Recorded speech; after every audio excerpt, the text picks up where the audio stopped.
Have you ever imagined a place where money isn't the measure of success? A land untouched by global chains where there are no traffic lights, no plastic bags, no fast food, and yet people are smiling. Not because they're rich, but because they're happy. This isn't a utopian fantasy, it's real.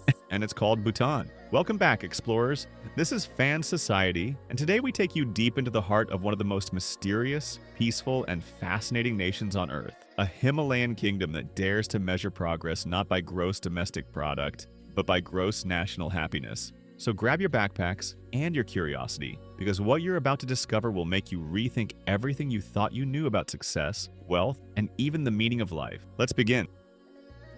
A kingdom hidden in the clouds. Bhutan is no ordinary country. It's a kingdom nestled high in the eastern Himalayas, landlocked between two giants, China to the north and India to the south. But while its neighbors race toward industrialization and mass urbanization, Bhutan has taken a very different path, one paved with ancient values, spiritual wisdom, and environmental harmony. With a population of less than 800,000 people, Bhutan is smaller than most cities. But what it lacks in size, it makes up for in soul. Here, the mountains aren't just geography, they are sacred. The rivers are not resources, they are lifelines. And the forests, they're protected by law, not just for conservation, but because they are believed to be alive with spirits. More than 70% of Bhutan is covered in forest, and the constitution mandates it never drop below 60%. In fact, Bhutan is the only carbon-negative country in the world. It absorbs more carbon than it emits. Think about that. While the rest of the planet debates climate change, Bhutan is quietly healing it. The Happiness Index, a radical idea. But let's get to the heart of what makes Bhutan truly different.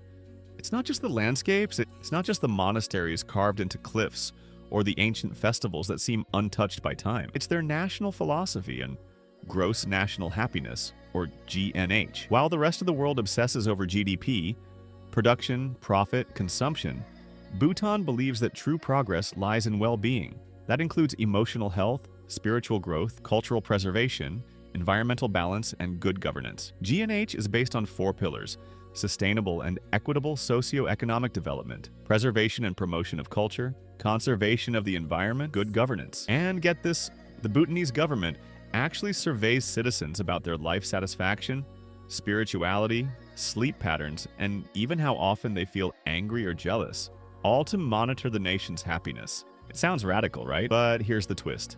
It's working. Where tradition is a way of life. In Bhutan, tradition isn't something you learn in school, it's something you live. Every citizen is required to wear traditional attire in government offices and schools. Men wear the go, a knee-length robe tied with a belt, and women wear the kira, an ankle-length dress with intricate patterns. Architecture is equally symbolic. Buildings must follow specific traditional designs. Even modern hotels and government buildings look like ancient temples. There's no billboard advertising, no skyscrapers, no industrial sprawl. It's like walking into a living museum. But it's not artificial, it's real, and it's alive. Bhutanese culture is deeply rooted in Tantric Buddhism, and the country is filled with monasteries perched on mountaintops, fluttering prayer flags, and mystical chants echoing through valleys. The most iconic of all, Paro Taktsang, also known as the Tiger's Nest Monastery. Perched on a cliff 3,000 feet above the Paro Valley, legend says Guru Rinpoche flew here on the back of a tigress to meditate and tame a demon. Today, it remains one of the most sacred pilgrimage sites in the Himalayas. You don't just visit the Tiger's Nest, you earn it. The hike is steep, the altitude is high, and every step feels like a journey through time. No traffic lights, no plastic, no problem. Now let's talk about the things Bhutan doesn't have. Because sometimes what's missing tells the real story. First, there are no traffic lights in the entire country. And that's right. Even in the capital city, Thimphu, traffic is directed by white-gloved officers standing at elaborately decorated booths. The locals believe traffic lights are too impersonal, and they prefer a more human approach. Plastic bags? Banned. Fast food chains? None. Smoking in public? Prohibited. Tourism? Controlled through a high-value, low-impact policy. Bhutan is not trying to become the next Bali. They don't want mass tourism. Visitors are required to pay a daily fee, often over $200 per day. That includes accommodation, a guide, food, and more. The goal? to limit the environmental and cultural footprint while providing meaningful experiences. They're not selling a product, they're sharing a way of life, and only with those who respect it.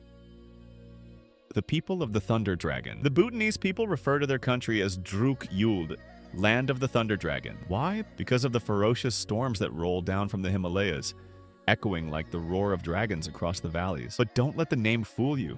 The people here are among the warmest and kindest you'll ever meet. Family and community are everything.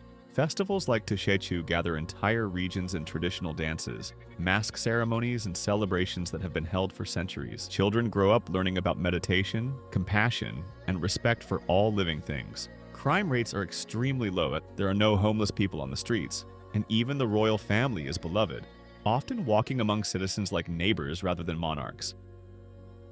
Challenges beneath the surface. Now, is Bhutan perfect? Of course not. Behind the beauty and serenity lie real challenges. Youth unemployment is rising. Internet and smartphones are introducing new pressures. There are ethnic tensions and controversial refugee policies in its recent history. And like any society, Bhutan must balance the preservation of its values with the march of modernity. But here's what makes Bhutan unique. They're trying, consciously, deliberately, not to get richer, but to stay true to who they are. In a world sprinting toward the future, Bhutan walks slowly, but with purpose. What if we measured happiness instead of wealth? Let's end with a question, and it's a big one. What if the rest of the world stopped chasing money and started chasing happiness? What if governments cared more about mental health than market shares? What if we measured how people feel, not just what they earn? Bhutan isn't a perfect model, but it's a profound experiment, a reminder that maybe, just maybe, we've been measuring the wrong things. So the next time you find yourself stuck in traffic, checking your bank account, or scrolling through endless ads telling you what to buy to be happy, remember this tiny kingdom in the clouds, a place where the air is clean, the forests breathe, and happiness is not a dream. It's a national goal. Stay curious, stay human. If you enjoyed this journey, give this video a like and share it with someone who needs a little inspiration today. And let us know in the comments, would you ever live in a place like Bhutan? Subscribe to Fan Society for more strange, beautiful, and mind-expanding travel stories from around the world. Because the world is full of secrets, and we're just getting started. Until next time, stay curious, stay human, and keep exploring.